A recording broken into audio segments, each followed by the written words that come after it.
What would you do if you owned the core? With a target on your head, what can you do? No core-dwelling player before had survived the envy of rivals. What did Pest Control do with the core, and how did they make use of this opportunity? With the current surge of players joining the harsh world which is Core Journey, the curiosity of what was located at the core only increased. Numerous players braved the deserted lands leading to the core, surviving on whatever resources they could find on their journey, just to get a glimpse of the core in all its glory, and become one of the few who could meet Pest Control, who were quickly gaining fame throughout the zones. In today's video, I'll explain many of the events that occurred within the walls of the core. This era on the server was one of peace, and although TP killing was still a pandemic, this generally stayed within the level 1s, with some minor exceptions. As lower ranked players built their way up and increased their understanding of the server, as we waited, we continued building and improving the interior of the core walls. When the server was quiet, we were able to relax with a spot of fishing with Gendy's fishing hut, gathering resources and networking with new players on the server, learning of new formed gangs and alliances, as well as knowing who was a kill on sight player.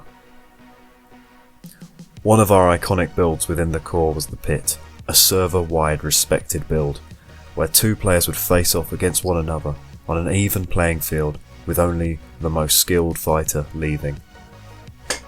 The fights often acted as a way for new players to establish themselves on the server and impress others, although, in the beginning, people would be hesitant to visit the Pit, even as a spectator. Gaining any trust on Core Journey is hard, and misplaced can cost you your life. Eventually, people could see we were running the Pit fairly, and once events were over, we would escort players to a close-by end portal, allowing them to return to their last respawn points. The Pit was also home to our final act of revenge against Cock Squad, who had betrayed us and left the Treaty of Ender worthless. One day, I Like Milk and Eyebrow would log onto the server, unknown to them, for the last time. As they were unaware, we knew they had betrayed us. We quickly teleported them to the core. Unsuspecting, we led them into the Pit and pressed the lever to remove the exit. Trapped within the Pit, we opened fire on them. I often wonder, other than the arrows, what was the last thing that went through their heads? It was acts like this which got Pest Control respect amongst players and allowed myself to be teleported to a variety of people's bases just to explore. A further building to showcase the wealth of Pest Control was a building completely constructed from quartz blocks, acting as a statement to other players who struggled within the lower levels. It was this building which experienced our first griefer at the core. Redped, a fairly unknown player who grinded his way up to 30 and used his power to blow parts of the quartz build up whilst we were offline. Fortunately, in this case, Gendy was able to find him later and send him back to level 1.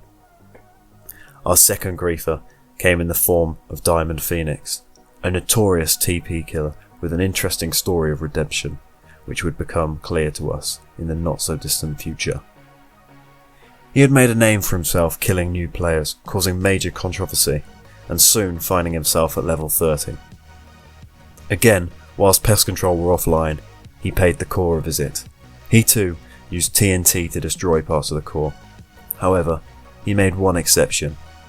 He left a book at the centre of the Pit for us to find, stating that his respect for killing players meant he warranted the Pit off limits to griefing.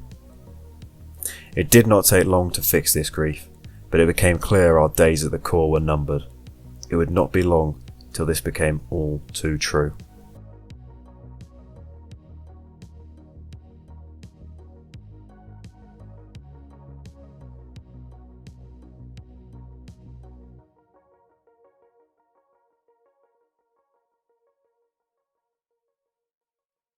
His chest broke. It's over. It's fucking over. It's fucking over.